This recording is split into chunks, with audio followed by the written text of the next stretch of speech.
Welcome to the program. I'm Mark Imperial.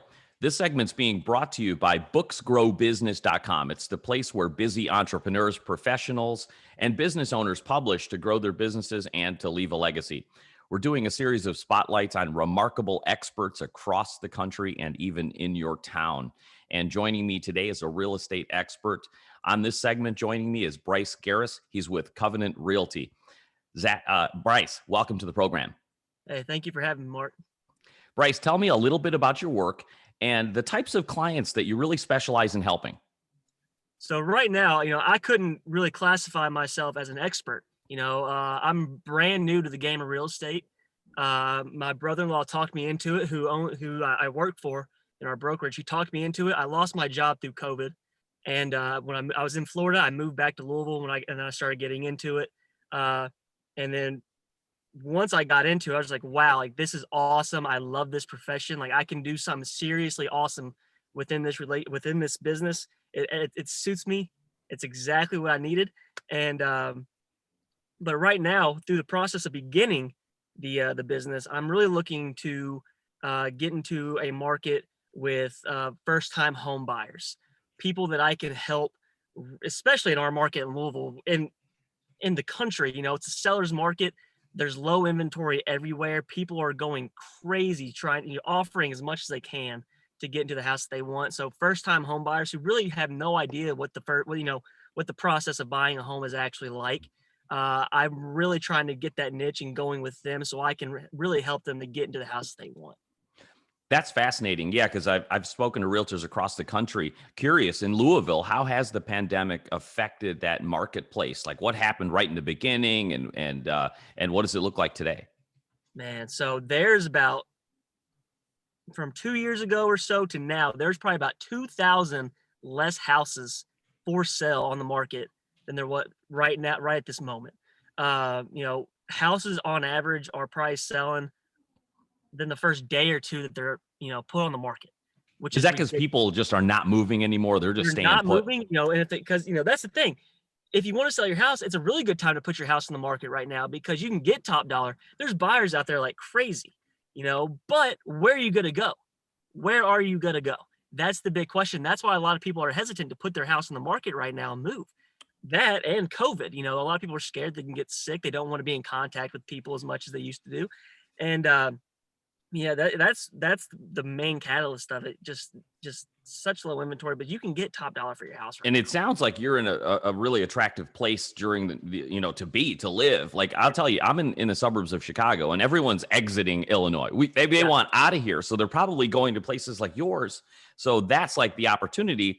But then if you're already living there, you're like, we're pretty good. We're yeah, staying. yeah. And Louisville's a great city, man. I've lived in Los Angeles. I've lived in Hattiesburg, Mississippi, Tallahassee, Florida. I've always found myself wanting to come back to Louisville. It's a Give us the great city. pitch on Louisville for our listeners. My listeners are all over the country, and there's people coming from Illinois that are looking for a place to go. Tell me what's so really appealing about Louisville, and why would people want to live there? Oh man, what's not to love about Louisville? It's a big city. I think, don't quote me on this. I think it's maybe like the 15th, 16th biggest city in the nation, population wise, but it's got a small town feel to it. You know, we're a southern city. People love each other. They're nice. They're friendly. There's plenty of stuff to do. Like you think Kentucky, what's in Kentucky? There's not much in Kentucky. There's coal and there's Kentucky basketball. That's pretty much it. Louisville, man, though, you got so much going on downtown. You got old Louisville. That's the kind of the young vibe. You got obviously the Kentucky Derby, which is getting ready to happen here in the next couple of weeks. That's a huge event. But you just got so much diversity, so much history. Like if you go downtown Louisville, man, downtown Louisville is an awesome place to be. Telling you. And then on all the outskirts, you have, you know, I can't say enough good things about Louisville though, man. It's you got so much, and you really gotta be here to experience because it's a city that not a lot of people come to visit. It's not really a touristy destination, but man, once you come here, you feel the closeness that everybody has within the community. It's a really cool place. So now the challenge for first time home buyers, having a tough time, low inventory, not as many choices, premium prices. What's going to arm them for success? What's your advice to somebody that really does need to purchase a home now? Maybe a new couple. What do they need to do to really be prepared to be successful in the market today? You need to have the strongest offer possible. Like I said, houses are selling within the first day or two of being put on the market, and they are going for over appraised value. So Hmm. you got to be ready to put your best foot forward to get that house that you really want, whether that's offering above asking price, whether that's biggest thing, hey, we'll minimize the contingencies of this contract. We're only going to ask for like if the roof is collapsing, hey, we'll ask for you to repair the roof. But if it's just like a little wear and tear here and there, don't worry about it. We'll fix that. So that would be the best advice I would have. The fewest contingencies, the most money that you can possibly give. So pretty much no playing games anymore. Not that much haggling. Just straight up best. Just straight up, come you with want your the best house, offer. you want the house, best foot forward. That's plain and simple. Have The you sellers, seen? the sellers have the ball's in the seller's court right now. They can do whatever they want, and they're not if you're gonna come to an offer, if you're gonna give an offer to them saying we want you to do this, we want you to do this, we want you to do this, we want you to do this, we're gonna be like, no, they're asking for as is. We're going with them. Yeah, they have a lot more choices now. A lot more choices. So, what are some other pitfalls? Are there any other mistakes or pitfalls that people make that really hinder their success in the market today?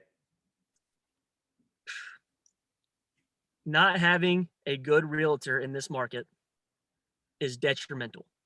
Yeah, tell us about that. What role does the realtor play in helping that person be successful that they may not realize? Right. It's kind of funny. So when I first got into real estate, before I even bought the courses to start taking my exams, I asked my brother-in-law, who was talking me into doing it, and I said, there's Zillow, there's Realtor.com, there's all this stuff. Like, why do people need realtors? They can just get on these apps and look for houses. And he said, all right, well, do you know how to buy a house? I said, well, no. And he said, all right, well, that's why. There's no add to cart button somewhere. There's no add to cart, buy a house. He's like, well, there you go. So, especially in this market, if you don't know what you're doing, you have no chance. So having a realtor, and believe me, there's realtors out there that have no clue what they're doing. I say that respectfully. Whether they're brand new like I am, I have a little bit more of a clue than some might, and it's a learning game. I mean, you're only going to learn by being put in the fire. The first day you're a realtor, you're not going to have a clue what you're doing.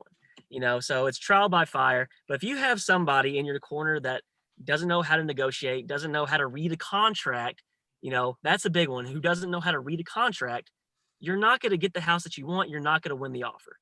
So that having the best real estate agent that you possibly can is huge. And you need to get the best one by interviewing more, getting out there, putting out fillers. Hey, does anybody know a realtor? Do you recommend one? Like, who do I need to contact? And then just interviewing as many as you can and picking your best choice. Bryce, you mentioned that you're new to the game, but you have some people, you've always been surrounded by people in the industry. Tell us a little bit of background of what inspired you to get into it. I know you mentioned a relative, and you mentioned just getting into the game and losing your job due to COVID. Take us back a little bit and tell us, how you got started. So the past 5-6 years, I was actually coaching college basketball. I was in the junior college level. Season got pushed back until January because of COVID. School said bye. We can't pay you. And that's what it was. I had to think fast. I was living in Florida, and then once that happened, I packed up all my stuff, moved back to Louisville, where I'm originally from. And my brother-in-law, his family, like I said, they own their own brokerage here in Louisville called Covenant Realty. Great business, family run, small, but really good experts in the game. And I was in my backyard. I was in my brother-in-law's backyard. We were drinking some bourbon, which is good here in Kentucky, smoking some cigars. Mm-hmm. And I was like, man, I don't know what I'm going to do. It's, if I want to continue coaching college basketball, it's October right now. I got to wait a whole other, 8 more months before I can get another job. And he was like, get in real estate. I was like, I don't know the first thing about real estate, dude. Like, how am I going to do that? He was like, blah, blah, blah, blah. It's this. It's not that hard. I promise you. I was like, it's easy. It's easy for you to say. You've been doing this for, 10, 15 years. It's not like that for me. Do you know how to put a scouting report together on an opponent? No, you don't. What's easy for you is not easy for me. What's easy for me is not easy for you.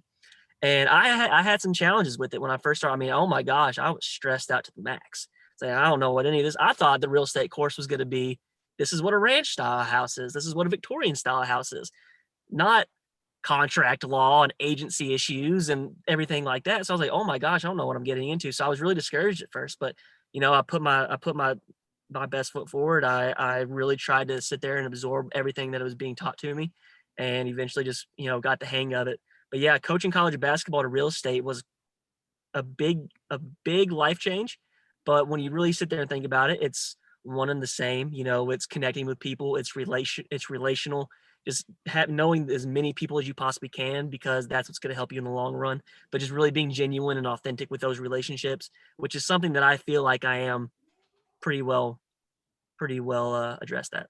It sounds like you're really applying those principles of determination and pig-headed discipline and of the execution of the fundamentals to be Absolutely. successful in that industry. You can't coach kids saying it's the process.